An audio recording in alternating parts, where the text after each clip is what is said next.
There are characters who move through history in a more enigmatic way, passing through it like the wind. Ging Freecss belongs to this kind. He cannot be captured by stillness, quiet contemplation, or rigid structures. Where the world demands order, he sees only possibilities. In the vast universe of Hunter x Hunter, Ging is not just an explorer. He is a living metaphor for the most basic epistemic impulse. Epistemology seeks to understand what knowledge is, and Ging embodies the will to know, a force that, from ancient Greece to the present day, has driven humanity forward. In this video, we will explore Ging as a philosopher-explorer, someone whose life is not directed toward wealth, glory, or belonging, but toward the constant expansion of knowledge. Even more than that. His path points toward the edge of what can be known. In his character, we can see the curiosity of an Aristotle amazed by the cosmos, Nietzsche's drive to push beyond limits, and Foucault's suspicion that knowing is never neutral, that it transforms, controls, and also reinvents reality. Ging is a hunter, but more than that, he is a seeker. He offers himself as a tool so that the world can reveal what it has not yet spoken. Through this gesture, his life becomes a book in progress, the book of knowledge. If Foucault argued that knowledge is not an innocent act, but a relationship of power between subject and object, between the gaze and what allows itself to be seen, Ging represents the most restless expression of that relationship. His philosophy is that of a hunter who understands that every discovery is not an ending, but the start of new questions. There is no final truth, only new paths. From his earliest days as a hunter, Ging shows that his motivation is not fame or social usefulness. While other hunters seek rare creatures, ancient treasures, or recognition, he looks for questions. He prefers what escapes over what is easily given. He is drawn to limits, to the abyss, to what others see as a warning, but he reads as an invitation. Here we find an echo of a philosophical tradition that understands knowledge not as the accumulation of facts, but as a vital process, a way of living. Heraclitus said that the only constant is change, and Ging lives within that flow. He is not afraid of discoveries that contradict him. He does not fear that his work might shake what others believe to be true. For him, the will to know is not about building a closed system, but about a continuous dance with reality. Ging's drive to know is almost animal, not because it lacks reason, but because it has the intensity of instinct. It is a hunger that never fades, one that renews itself with each finding and grows stronger the more it is fed. Only a spirit like this could venture into the deepest regions of the world, into forbidden ruins and unmapped lands. The real question is not what Ging is looking for, but what pushes him to keep searching after finding so much. Perhaps the answer is simple. For him, knowledge is not an object, but an action. It is a way of breathing. At first glance, Ging might seem like a radical empiricist, someone who believes that all truth comes from direct contact with the world. Yet his way of exploring goes far beyond any simple label. Ging does not observe in order to collect data. He observes to uncover invisible structures. He does not travel just to gain information. He travels to expand the limits of what is possible. While his body moves through real territories, his mind operates on abstract levels. In my view, this dual role as explorer and philosopher is the key to understanding his place in the Hunter x Hunter universe. If Aristotle searched for the first causes behind movement, the fundamental principles that give rise to everything, Ging seems to search for the first causes behind mystery itself. If Kant asked about the limits of human reason, Ging asks about the limits of the human world, about the spaces where reason hesitates. While rationalists sought universal structures, Ging looks for the unrepeatable, the singular, what cannot be generalized. His exploration is not only scientific in the modern sense, it is also poetic. He does not aim merely to describe, but to understand and experience the process with his senses and emotions. He is not satisfied with recording phenomena. He wants to enter the inner logic that makes them possible. In this space between theory and adventure, a unique figure appears, the hunter as epistemologist. Ging embodies the most basic question of all. What can a human being know? And what must be sacrificed in order to know it? This second question, what one is willing to give up, is what makes him such a controversial character. All deep knowledge or mastery comes at a cost. The scientist gives up comfort, the philosopher gives up certainty, and the mystic gives up the ego. Ging gives up home and society. His emotional distance and his inability or lack of interest in forming stable bonds are not just personality traits. They are the unavoidable result of an extreme epistemological vocation. For him, domestic life would be an anchor pulling him away from what he sees as essential, the freedom to move wherever mystery calls.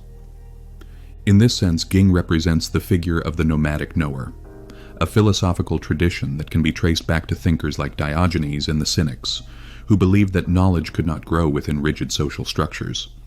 Ging is not a moral preacher, but he lives out this idea. To know the world, one must challenge its rules and traditions. From this perspective, his failed fatherhood is not merely a narrative flaw or an ethical weakness. It is a symptom of his life philosophy.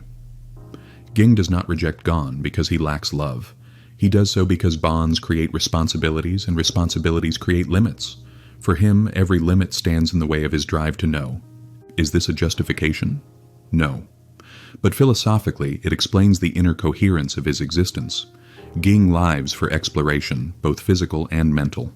In doing so, he inevitably sacrifices something, his son and his relationships. Like many great explorers in history, Ging becomes a figure who lives in between destinations, between discoveries, between decisions. He is never fully at home. One of the most fascinating traits of Ging is his ability to create. This does not refer only to objects, maps, or complex systems, but to his power to rethink space itself. He approaches the world like an ontological cartographer, someone who not only draws territories but also reshapes their meaning. For Ging, a map never simply mirrors the land, it reorganizes it. He does not limit himself to recording what exists. He suggests new ways to understand it. This is where his role as a creator in Greed Island reaches its peak. The goal is not just to design a game, but to build an epistemological space where others can discover what he already sensed. Knowledge is best gained when people take part in creating it. This makes him almost a demiurge, a figure that shapes reality in a way similar to Plato's creator. Ging does not only explore worlds, he brings them into being and links them together. That is why he moves across many fields and masters different areas of knowledge. Each world he creates carries a clear philosophical message. Reality can be shaped. Knowledge is not a mirror, but an action, and the hunter is always a creator as well. This view is very close to Nietzsche's idea of the individual who does not just interpret the world, but carves it. Someone who invents new rules to face the unknown and turns the search for truth into a work of art. In classical philosophy, to know was to lift the soul toward truth. For Ging, to know is to change oneself. As a hunter, he does not simply observe, he adapts. The world does not give itself freely, it must be earned. That is why Ging does not teach in a direct way. He avoids traditional instruction. Instead of guiding openly, he works through distance. His method is based on personal effort. Anyone who wants to reach his knowledge must walk their own path, face their limits, and uncover their own abilities. Gon learns this without words. His journey is not led by his father's lessons, but by his absence. Ging's distance becomes a teaching method, an empty space that forces Gon to look inward, to decide who he wants to be, and to face the questions Ging never answered. In this sense, Ging is not a conventional teacher, but he is unavoidable. He resembles nature itself, which acts without caring who approves, changes without worrying about consequences, and leaves lessons behind even when it does not aim to teach. Ging teaches without explaining, passes knowledge without speaking, and transforms without being present. This may be one of the purest expressions of his epistemology. Knowledge is not inherited. It invites others to conquer it. Ging is drawn to what cannot be owned. He avoids final answers because he knows that certainty kills the drive to search. He prefers what fades, what slips away, what hides in the shadows. His greatest interest is not the known continent, but what even the bravest hunters fear, the abyss called the Dark Continent. If the known world is a trimmed and decorated garden, the Dark Continent is a primal forest full of roars. It is a place where reason breaks, science fails, and even Nen bows before beings that feel like nightmares. Yet this is where Ging turns his gaze, as if the deepest darkness promised the brightest form of knowledge. This reflects the old image of the philosopher who looks into the abyss not to fall, but to understand its shape. It echoes the myths of Faust, Prometheus, and Icarus. Ging stands as a modern version of the cognitive transgressor, someone willing to lose himself in order to reach the source of everything. Ging Freecss is, above all, a character designed to escape capture. Each time we think we understand him, he slips away. When he seems to settle, he leaves. When his motives appear clear, He changes direction. In this, he remains true to his nature. He cannot be fixed because knowledge itself cannot be fixed. To embody the will to know means never resting. It means accepting that every discovery is only an entry point.